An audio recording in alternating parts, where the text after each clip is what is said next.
Welcome to FYIVT, your inside source for news and in-depth analysis on what's really happening in Vermont.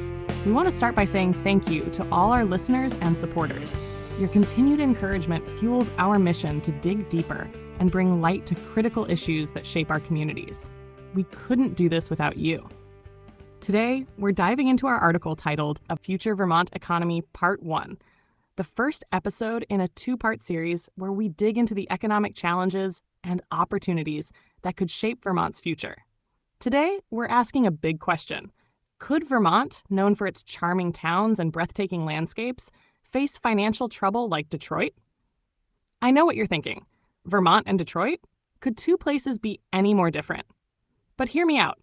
While Vermont isn't in immediate danger of bankruptcy, Detroit's story is a cautionary tale. Back in July 2013, Detroit became the largest city in U.S. history to file for bankruptcy. Decades of financial mismanagement, economic decline, and population loss all came to a head, leaving a once thriving city in crisis. What happened in Detroit could happen anywhere if the warning signs are ignored. So, what are Vermont's warning signs? Let's break it down. Starting with rising costs. Vermont is celebrated for its high quality of life, but let's be real. It doesn't come cheap. Housing prices are climbing. Healthcare costs are high. Energy bills are a burden. And then there's education. Vermont's cost per student in public schools is estimated to be around $25,000, nearly double the national average of $14,347. That investment supports small class sizes and rural schools, which is great, but it also adds to the state's financial pressures. When costs rise faster than income, it creates a dangerous cycle. If residents can't afford to live here, they'll leave for more affordable places. And when people leave, the state loses revenue. Fewer taxpayers mean fewer dollars to fund schools, roads, and public services. It's a vicious cycle, and one that Detroit knows all too well. Now let's talk demographics. Vermont has one of the oldest populations in the country. That's right. Our state is aging faster than almost anywhere else in the U.S. And while there's beauty in a seasoned population, it also creates economic challenges. As more Vermonters retire, healthcare costs and demand for social services rise. Meanwhile, the workforce, the people paying the taxes that fund those services, is shrinking. Fewer workers, higher costs. It's another double-edged sword. And let's not forget Vermont's economic foundations. Our economy relies heavily on service industries like tourism, hospitality, and government jobs.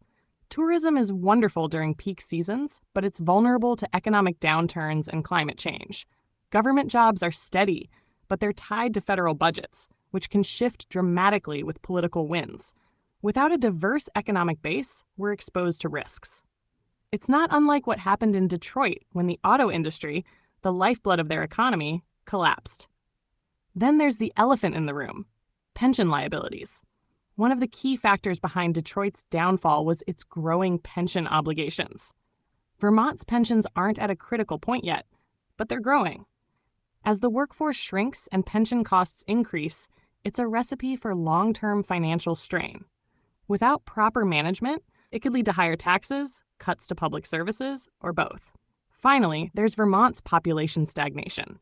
While we're not experiencing the mass exodus that Detroit did, we're also not seeing significant population growth. Fewer residents mean fewer taxpayers. If we can't attract and retain young people, the financial squeeze will only get tighter. So, what can we do?